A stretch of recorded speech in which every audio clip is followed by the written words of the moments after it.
روزانہ یہاں سے گفتگو ہوتی ہے اور اس گفتگو کا مقصد یہ ہے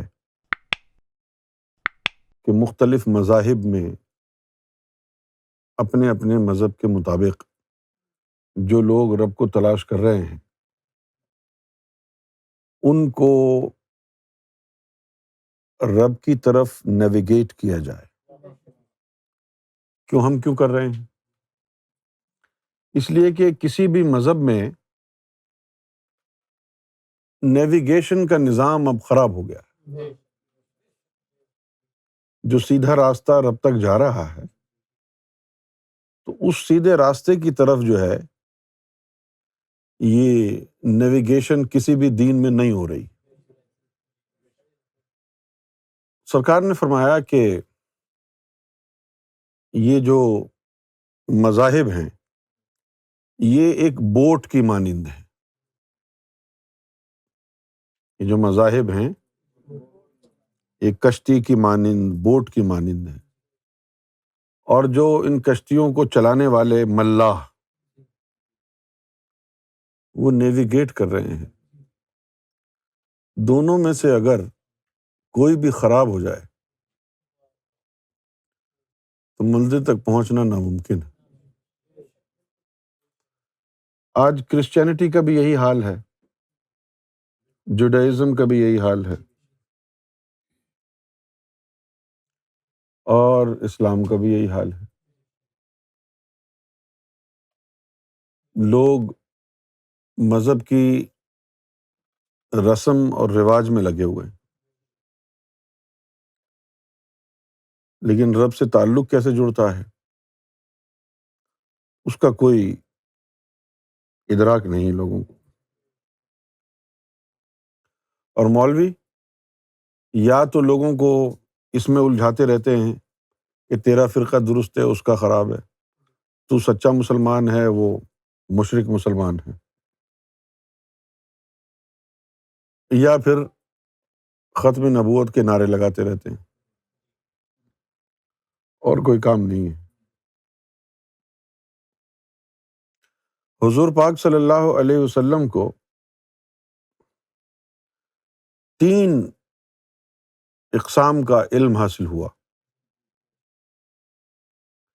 ایک عوام کے لیے، ایک خواص کے لیے، اور ایک صرف ان کے لیے۔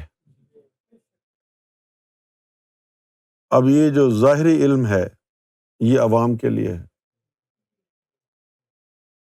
اس کے اوپر گفتگو کرنے کی کوئی ضرورت نہیں ہے، یہ کتابوں میں موجود ہے، پڑھ لیں گے سمجھ میں آ جائے گا۔ وہ جو خواص کے لیے علم تھا وہ علم ناپید ہو گیا۔ اب وہ جو عوام ہیں وہ عام کیوں کہلاتے ہیں، اور جو خواص ہیں وہ خواص کیوں کہلاتے ہیں؟ اگر تو جاننا چاہتا ہے کہ تو عام ہے یا خاص آدمی ہے تو پھر یہ دیکھنا پڑے گا کہ تو نماز پڑھنے جاتا ہے، حج کرتا ہے، زکوٰۃ دیتا ہے، درود شریف پڑھتا ہے، تو مطمئن ہے اس پر؟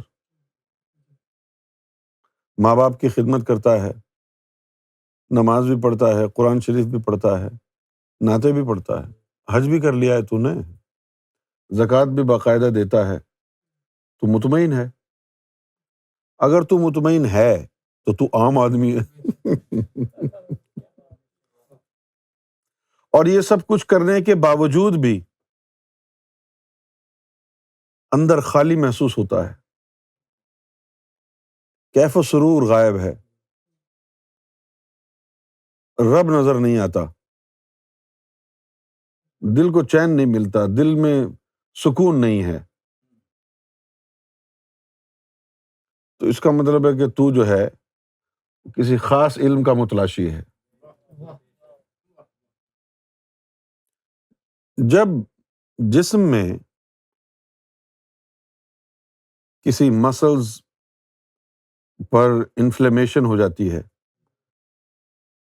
کہیں بھی انفلیمیشن ہو جائے تو وہاں درد ہوتا ہے، جب وہ انفلیمیشن چلی جاتی ہے درد بھی چلا جاتا ہے۔ اس طرح تیرے پاس پیسہ بھی ہے، نمازیں بھی، حج بھی، زکوٰۃ سب کچھ کیا ہوا ہے، پھر بھی تیرے دل میں سکون نہیں ہے، تو یہ اس بات کی علامت ہے کہ تیرا جو قلب ہے وہ غذا مانگ رہا ہے، بھوکا ہے، تیری روح جو ہے وہ غذا مانگ رہی ہے، بھوکی ہے۔ پھر یہ لوگ جو ہوتے ہیں یہ باطنی علم کی تلاش میں نکلتے ہیں، روحانی علم کی تلاش میں نکلتے ہیں، پھر ان کو پتہ چلتا ہے کہ فلاں جگہ سے ذکر قلب عطا ہو جاتا ہے، فوراً بھاگتے ہیں۔ پھر جب ان کے دل بھی اللہ اللہ کریں پھر ان کو مزہ آتا ہے۔ سمجھ؟ دنیا میں 4 قسم کے لوگ ہیں۔ کتنے؟ ایک ہوتے ہیں اہل کان۔ کیا ہوتے ہیں؟ اہل کان۔ یہ لوگوں کے گروپس اور فطرتیں بتا رہا ہوں۔ ایک ہوتے ہیں اہل کان، ان کو جو ہے سننے سنانے میں مزہ آتا ہے، تلاوت سن لی، نعتیں سن لی، مولویوں کی تقریریں سن لی، اسی سے وہ مطمئن ہو جاتے ہیں۔ ان لوگوں کے لیے اللہ تعالیٰ نے بڑے بڑے عالم بنا دیے، قوال بنا دیے، نعت خواں بنا دیے، وہ قوالیاں سناتے رہتے ہیں، تلاوت سناتے رہتے ہیں، وہ بھی مزے میں، یہ سنتے رہتے ہیں ان کو بھی مزہ، رات بھر تلاوتیں نعتیں سنتے رہتے ہیں، قوالیاں، مزہ آتا رہتا ہے۔ صبح اٹھے، نماز، روزہ، حج، زکوٰۃ سب چٹ ہو گیا، نہ نماز کا خیال، نہ روزے کا خیال، نہ قرآن کا، نہ اسلام کا پیغام کیا ہے اس کا خیال، بس یہ ان کا مزہ صرف جو ہے سننے میں ہے۔ ہر وقت قوالی لگا کے رکھیں گے، یہ تلاوت سنیں گے، یہ نعت شریف سنیں گے، ان کو سننے میں مزہ آتا ہے۔ مولوی، قوال یہ سب گاتے بولتے رہتے ہیں، یہ سنتے رہتے ہیں، یہ کہلاتے ہیں اہل کان۔ دوسرا درجہ ہے اہل زبان کا۔ وہ جو اہل زبان ہوتے ہیں وہ یہ کہتے ہیں کہ یار کیا زبان سے سننا نعت اور قرأت اور کچھ اور، جب تک خود زبان سے نہ کرو اس وقت تک بیکار ہے۔ ان کے لیے اللہ تعالیٰ نے کامل شریعت بنا دی ہے، وہ ان کو ورد و وظائف میں لگا کے رکھتے ہیں، یہ ورد و وظائف میں لگے رہتے ہیں، یہ مطمئن ہو جاتے ہیں اسی سے۔ پھر تیسرا گروپ ہے اہل دل کا۔ وہ یہ کہتے ہیں کہ کیا زبان سے ورد و وظائف کرنا، کیا کانوں سے تلاوت سننا، ذکر سننا، جب تک اللہ کا ذکر دل میں نہ جائے اور دل کی دھڑکنوں میں اللہ کا نام نہ گونجے تب تک بیکار ہے۔ تو ان کے لیے اللہ تعالیٰ نے کامل طریقت بنا دی ہے، وہ ان کو اللہ اللہ میں لگاتے ہیں، ان کے دلوں کو، ان کے دل اللہ اللہ میں لگ جاتے ہیں۔ جب وہ اللہ اللہ میں لگ جاتے ہیں تو ان کو قرار آ جاتا ہے، وہ دل کے اللہ اللہ کرنے میں مطمئن ہو جاتے ہیں۔ اہل دل کے بعد درجہ ہے اہل نظر کا۔ وہ یہ کہتے ہیں کیا کان سے سننا، کیا زبان سے اللہ اللہ کرنا، اور کیا ہی دل سے بھی اللہ اللہ کرنا، جب تک میں اسے دیکھوں اور وہ مجھے نہ دیکھے سب بیکار ہے۔ ان کے لیے پھر اللہ تعالیٰ نے فنا بقا والے بنا دیے، وہ ان کو نہ کان کے عبادت میں لگاتے، نہ زبان کی عبادت میں، نہ دل کی عبادت میں، وہ ان کو اللہ کے دیدار کی تعلیم دیتے ہیں کہ تو رب کو دیکھے، رب تجھے دیکھے۔ اگر تو اہل نظر ہوا تو 2-4 دن ذکر قلب میں مزہ آئے گا، پھر کہے گا یار یہ بھی کوئی مزیدار چیز نہیں ہے کوئی آگے بتاؤ۔ ان کا مزہ صرف اس وقت ہوگا، ان کا مزہ کہ جب یہ رب کے سامنے جائیں گے۔ اب جب سرکار سے ہماری ملاقات نہیں ہوئی تھی تو اس وقت ہم جو ہے اہل کان بھی تھے اور اہل زبان بھی تھے، سننے میں بھی مزہ آتا تھا اور درود پڑھنے میں، ذکر کرنے میں، قرآن پڑھنے میں، نعت شریف پڑھنے میں بھی بڑا مزہ آتا تھا۔ لیکن پھر سرکار کی بارگاہ میں پہنچ گئے، سرکار نے ذکر دیا قلب کا، تو فوراً دل میں اللہ کا ذکر شروع ہو گیا، بڑا مزہ، بڑا مزہ۔ لیکن تھوڑے عرصے بعد وہ مزہ جو ہے وہ اس کے عادی ہو گئے۔ مزہ جاتا نہیں ہے، لیکن آپ مزے کے عادی ہو جاتے ہیں۔ جس طرح میرے پاس بہت ساری گاڑیاں ہیں، والوو بھی ہے، میرے پاس مرسیڈیز بھی ہے، میرے پاس جو ہے آڈی کی Q7 SUV بھی ہے، اور آڈی کی A8 یعنی سلون کار بھی ہے، اور میرے پاس BMW کی 7 سیریز بھی ہے، ٹھیک ہے نا؟ تو جب میں آڈی کی گاڑی چلا کے BM چلاتا ہوں تو بڑا مزہ آتا ہے۔ جب 2-4 دن، جب آپ دیکھیں نا کہ میں 4-5 دن سے آڈی چلا رہا ہوں، تو اس کا مطلب یہ ہے کہ میں BM کے مزے لینا چاہتا ہوں۔ ہاں، یہ آڈی کی گاڑی چلا کے 2-4 دن، پھر جب BM کی گاڑی میں بیٹھ کے چلاتا ہوں تو BMW کی تعریف کرتا رہتا ہوں اور دل ہی دل میں آڈی کو گالیاں دیتا ہوں۔ اچھا، اب BM کی ڈرائیو بہت اچھی ہے، ان سب سے اچھی ہے، لیکن اگر میں ایک ہفتے BM کی ڈرائیو کر لوں تو اس کے بعد اس کی عادت ہو جاتی ہے، پھر میں سوچتا ہوں کہ وہ مزہ نہیں آ رہا جو پہلے دن آیا تھا۔ یہ انسان کی فطرت میں ہے۔ سمجھ گئے آپ؟ تو ذاکر قلبی بن گئے، کچھ دن تو بڑا مزہ آیا، اس کے بعد پھر جب سرکار نے لطیفہ روح کا ذکر عطا فرمایا، اب مزہ، اور اب تبدیل ہو گیا مزہ۔ اس کے بعد ایک دن جو ہے سرکار کی صحبت میں حاضری ہوئی، سرکار کا گھر بن رہا تھا، یہ 1987 کی بات ہے، 86 یا 87، کوٹری شریف میں سرکار کا گھر بن رہا تھا۔ تو وہ جو بنانے والے تھے مستری، تو ان کے ساتھ میں بھی کھدائی وغیرہ کر رہا تھا، سیمنٹ مکس کر رہا تھا بجری کے ساتھ، دیوار چن رہے تھے، تو کھڑا ہوا تھا، تو رات کے 2:30-3 بج رہے تھے، تو اچانک سرکار جو ہے صرف دھوتی پہنی ہوئی اور اچانک پیچھے سے تشریف لے آئے۔ تو سرکار فرماتے ہیں کہ میوزک سنو گے؟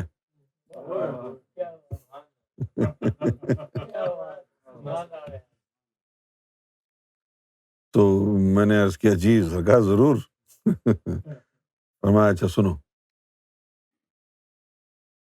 اب وہ کہہ دیا لیکن کوئی میوزک تھا ہی نہیں، ادھر ادھر دیکھا کہاں ہے میوزک۔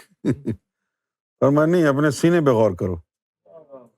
تو میں نے دیکھا کہ ہر لطیفہ اچھل اچھل کے اپنے اپنے ذکر میں لگ گیا، اور یوں جیسے گٹار کے تار یوں بجتے ہیں نا، اس طرح سینے میں لطائف اوپر نیچے ہونے لگے، کہیں سے اللہ کی آوازیں، کہیں سے یا اللہ کی آوازیں، کہیں سے یا احد یا واحد یا حیو یا قیوم، یہ مختلف ذکر کی آوازیں گونجنے لگی، اس میں اور مزہ آیا۔ اس کے کچھ عرصے بعد یہ مزہ بھی کرکرا ہو گیا، تو اب جو ہے پھر سرکار نے نبی پاک صلی اللہ علیہ وسلم کے دربار میں پہنچا دیا، حضور کی ذات والا سے متعارف ہو گئے، تو معلوم یہ ہوا کہ یہ حضور صلی اللہ علیہ وسلم کی لطیفہ نفس کی مجلس ہے۔ 2-4 دن تو بڑا مزہ آیا وہاں پر، لیکن اس کے بعد جو ہے وہ کیفیت یہ تھی کہ کچھ اور ہو، کچھ اور ہو۔ تو اس کے بعد جو ہے نبی کریم صلی اللہ علیہ وسلم کی ایک محفل عالم ملکوت میں لگتی ہے،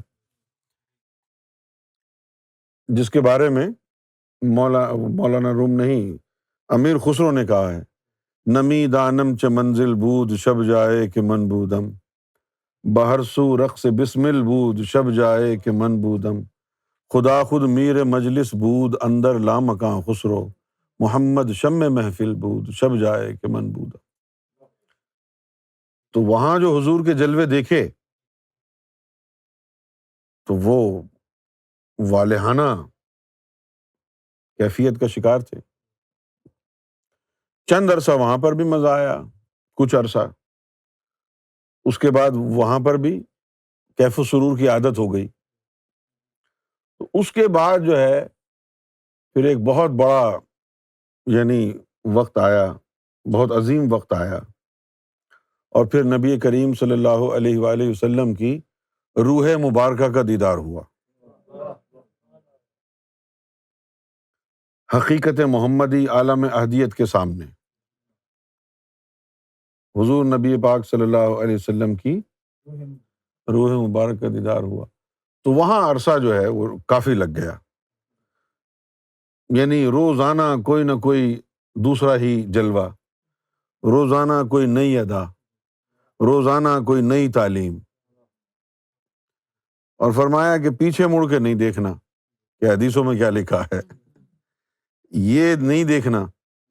وہ 1.5 سال کا جو عرصہ تھا، جو مقام محمود تک رسائی ہو گئی، اس 1.5 سال کے عرصے میں یہ منع تھا کہ قرآن اور حدیث نہیں پڑھنا، اب بس اب یہی یہاں جو تعلیم ہے بس اسی کے اوپر چلنا، وہ عوام کے لیے ہے، یہ خواص کے لیے ہے۔ پھر اس کے بعد ایک وقت یہ بھی آیا کہ سرکار عرش الہی پہ لے گئے، عرش الہی پہ لے گئے، اور وہاں یعنی میں نے حضور کو بھی دیکھا، وہ ایک چبوترا تھا،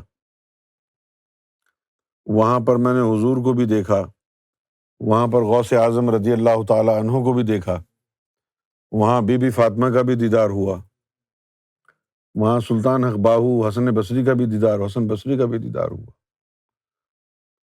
تو وہ جو ہے ایک ایسا مقام تھا جس کو وہ کہتے تھے نقطہ توحید۔ وہ نقطہ توحید کے اوپر میں دیکھتا تھا کہ یہ تمام ارواح جو ہیں وہ دائرے کی صورت میں رقص کر رہی ہیں، اور رقص کر کے وہ اللہ کے اندر گھس جاتی ہیں، پھر اس کے وجود سے باہر نکلتی ہیں، پھر رقص کرتی ہیں، پھر اس کے وجود میں گھس جاتی ہیں، پھر رقص کرتی ہیں، پھر اس کے، تو اس کو وہاں پر جنبش کہتے ہیں، اس کو وہاں پر۔ اچھا، پہلے تو یہ ارواح رقص کرتی ہیں رب کا، 7 چکر لگائے رب کا، انہوں نے جو ہے ارد گرد رقص کیا، اس کے بعد پھر یہ ارواح کا حکم ہوتا ہے کہ اب تم کھڑے ہو جاؤ، پھر رب رقص کرتا ہے، پھر رب رقص کرتا ہے اور وہ جھومتے ہیں۔ اچھا، یہی منظر تھا، اس منظر کے ختم ہونے کے بعد دیکھا کہ ایک اور کونا ہے، یہ تو نقطہ توحید تھا، ایک اور بھی کونا ہے، یہ کیا ہے جی؟ یہ نقطہ عشق ہے۔ وہاں پر دیکھا کہ اکیلے لال شہباز قلندر خود ہی اکیلے ناچ رہے، اکیلے ناچ رہے، اور ان کے بارے میں پھر یہ پتہ چلا کہ ان کو ابھی تک یہ پتہ ہی نہیں ہے کہ اللہ تعالیٰ نے عام مخلوق کو بھی بنایا ہے اور دنیا بھی بنائی ہے۔ یہ یوم ازل سے پہلے جب رب کا دیدار ہوا تو اس وقت سے یہ مستی کا شکار ہیں، اس وقت سے یہ ناچ رہے ہیں، اور جب اللہ تعالیٰ نے کہا تھا الست بربکم، تو اس وقت بھی انہوں نے یہ اللہ کا جملہ بھی نہیں سنا ابھی تک، یہ جملہ بھی نہیں سنا، وہ ابھی تک وہیں پر یعنی رقص میں ہیں. تو وہاں کی جو کیفیت تھی، اب یہ جو نقطہ توحید تھا نا، یہاں فخر تھا، یہ بڑی مزہ آیا اس میں، اور یہ کیفیت بھی کچھ عرصہ رہی. لیکن پھر جب نقطہ عشق کی طرف آگے بڑھے تو وہاں جو کیف و سرور اور مستی کا جو عالم تھا وہ آج تک قائم ہے. وہ آج تک قائم ہے. یعنی اب ہم ذکر کرتے ہیں، اللہ کا ذکر بھی کرتے ہیں یا گوہر کا بھی کرتے ہیں، تو میری کوشش ہوتی ہے کہ میں دھیان نہ دوں، ادھر ادھر دیکھنے لگ جاؤں یا فون پکڑ کے بیٹھ جاؤں ذکر میں، کیونکہ اگر دھیان دیا تو پھر وہ مستی کا لمحہ جو ہے وہ قائم ہو جائے گا، یا پھر ہاتھ پاؤں ٹوٹ جائیں گے، سر ٹوٹے گا، جسم بے قابو ہو جائے گا. لہٰذا وہ لمحہ آنے نہیں دیتے، دور دور رکھتے.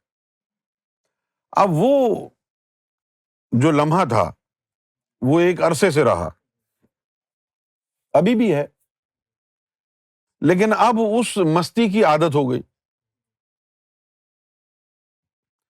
تو جب اس کی عادت ہو گئی تو سرکار نے فرمایا کہ چلو اب ہم تم سے بغل گیر ہوتے ہیں. تو پھر سرکار بغل گیر ہوئے، اور ایسا لگا کہ ابھی تک بغل گیر ہیں، ابھی تک. بعد میں پھر فرمایا کہ وہ جو بغل گیر جو کیا ابھی تک اس لیے ہے کہ ضم فرما لیا. اب ضم میں جو ہے شروع میں تو بڑا اس کا وہ تھا، شروع میں اس کو بڑا چارم تھا، بڑا اس کا جو ہے ایک گلیمر میرے اوپر طاری تھا. کبھی میں ہاتھوں کو یوں دیکھتا تو دیکھتے دیکھتے وہ میرے ہاتھ سرکار کے ہاتھ جیسے ہو جاتے، تو یہ گلیمر ہو گیا نا ہیں.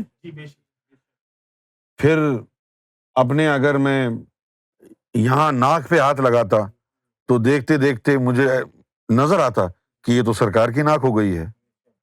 پھر ہونٹوں کو ہاتھ لگاتا، دیکھتے دیکھتے وہ ہونٹ تبدیل ہو جاتے، ارے یہ تو سرکار کے ہونٹ ہیں شاید. پھر کلام کا یہ ہوا، پھر اپنی آواز کو سنتا میں، گلاس گلاس گلاس، تو وہ دیکھتے دیکھتے سرکار کی آواز بن جاتی. پھر میں سنتا کوئی بھی تم بولو سنتا میں. اب جب میں سنتا تو اچانک تھوڑی دیر میں سنتے سنتے مجھے لگتا ہے جیسے یہ سرکار کی آواز ہے. سمجھے؟ اس مقام پر مجھے یہ محسوس ہوا کہ اب کوئی بھی بولو، کیونکہ میں تو سرکار کو سن رہا ہوں، کوئی بھی آگے بول لے. سمجھ گئے؟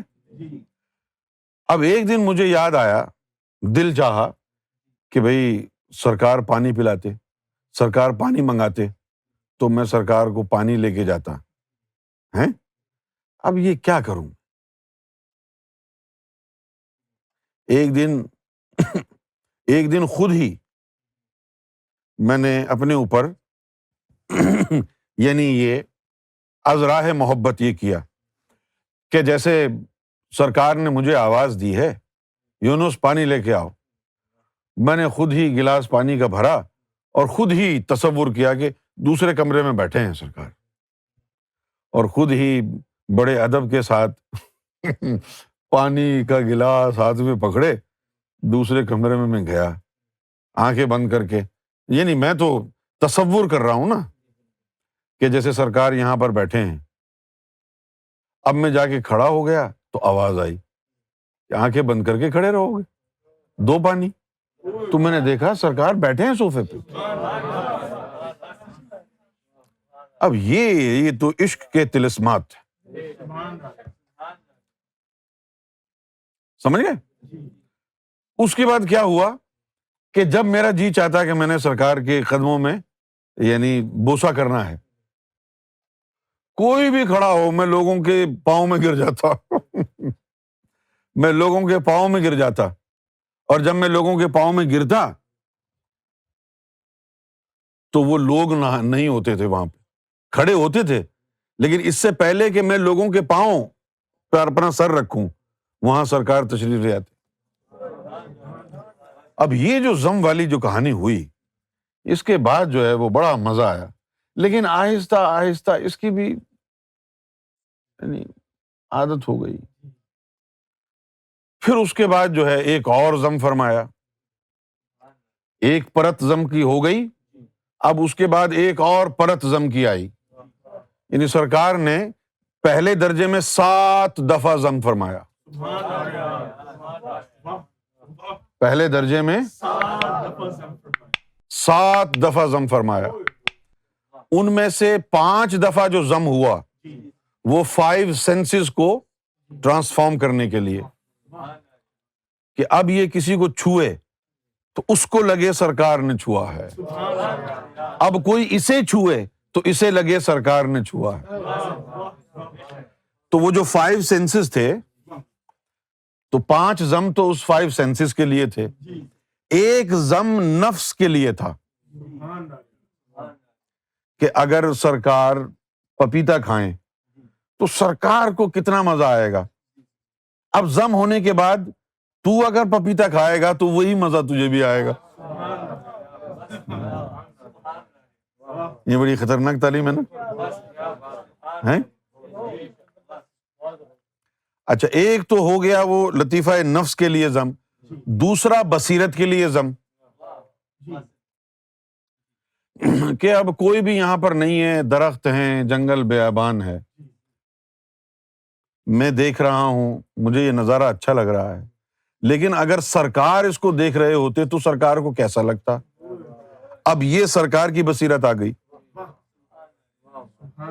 سمجھ گئے. اب وہ میرے کام آئی. جیسے لوگ میرے سامنے آ کے اپنے حال سناتے ہیں، روتے ہیں، کہتے ہیں مجھے آپ سے بڑی محبت ہے، اور یہ بھی کہتے ہیں اور وہ بھی کہتے ہیں، تو پہلے میں ان کو اپنی نظر سے دیکھتا ہوں. اگر مطمئن ہو جاؤں تو چلو ٹھیک ہے جاؤ، اگر مطمئن نہ ہوں تو پھر میں ان کو سرکار کی بصیرت سے دیکھتا ہوں. وہ خطرناک ہے لوگوں کے لیے کہ اب وہ سرکار کی بصیرت سے دیکھنے کا مطلب یہ ہے کہ اگر یہ بندہ سرکار کے پاس گیا ہوتا تو سرکار اس کے جملوں کو سن کے، اس کے رونے دھونے کو سن کے سرکار کیا فیصلہ فرماتے، سرکار کیا محسوس کرتے، اس کی خدمتوں کو دیکھ کے سرکار کیا فرماتے، اس کے من کے اندر کیا ہے، اس کی زبان پر کیا ہے. یہ تمام چیزیں جو ہے اب وہ 7 درجے کے ضم ہو گئے. کیا ہو گئے؟ 7 درجے کے ضم ہو گئے. اب اس کے بعد پھر ایک ضم اور رہ گیا، وہ تھا ضم فی الضمیر. کیا ہو گیا؟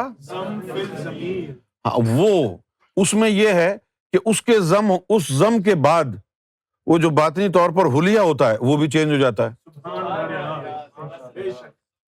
وہ جو حلیہ ہوتا ہے، ابھی وہ جو 7 ضم تھے اس کے اندر اگر آپ کوئی فرشتے جبریل آ کے دیکھے گا تو وہ تمہاری صورت ہی نظر آئے گی.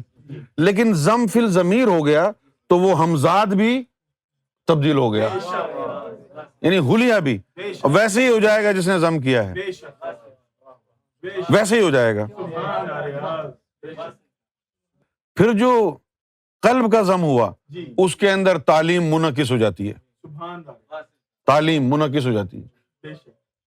جو بھی تعلیم ہے وہ پھر قلب کے اوپر پڑھنا شروع ہو جاتی ہے، عالم غیب کے راز اور یہاں کے راز وہاں کے راز. تو ابھی یہ سفر جاری ہے. یہ جو اب جو درجات چل رہے ہیں اس میں مزہ تھوڑے عرصے کے لیے آتا ہے، پھر عادت ہو جاتی ہے، پھر حل من مزید اور حل من مزید اور دیں، حل من مزید اور، یعنی کسی مقام پر رکا نہیں جاتا ہے.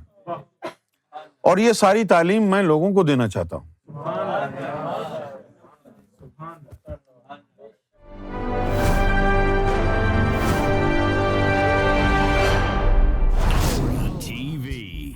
bringing light, love, and peace in your life.